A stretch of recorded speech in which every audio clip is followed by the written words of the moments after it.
আজ আমরা কিভাবে ঈদের আনন্দ উদযাপন করব যখন ফিলিস্তিনের ভূমিতে মুসলিম শিশুদের দেহকে ছিন্ন ভিন্ন করে দেওয়া হচ্ছে বোমার আঘাতে, হাসপাতালের বেডেও তাদের নিথর ক্ষতবিক্ষত দেহ বর্বর ইহুদিদের বারুদের আঘাতে টুকরো টুকরো খণ্ডে রূপ নিচ্ছে।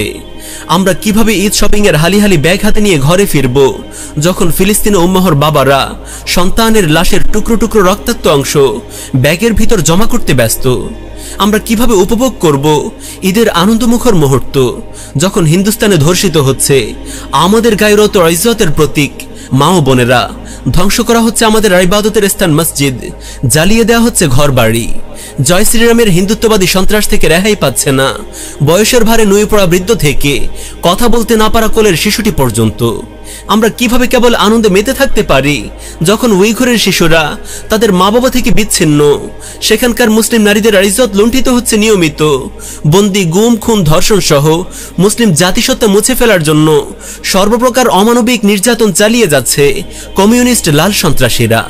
পুরো উম্মাই যখন দুনিয়ার প্রান্তে প্রান্তে জুলুমের শিকার হচ্ছে তখন কিভাবে আমরা ফুর্তি করি, কিভাবে উৎসবে আমাদের মন সাড়া দেয়।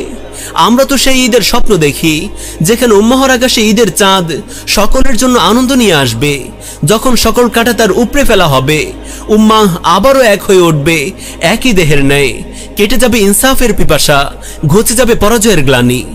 যখন আমরা কোনো বাধা ছাড়াই সানন্দে বিচরণ করব হিন্দুস্তান, ফিলিস্তিন, উইঘুর সহ নিপীড়িত মুসলিম জনপদ সমূহে, সেখানকার কোমল কোমল ফুলখকিরা তাদের ছোট্ট নরম হাতে বানানো ফুলের মালা দিয়ে আমাদের বরণ করে নেবে, আর আমরা তাদের হাসি মাখা গাল টেনে দিয়ে বলবো ঈদ মুবারক খকি।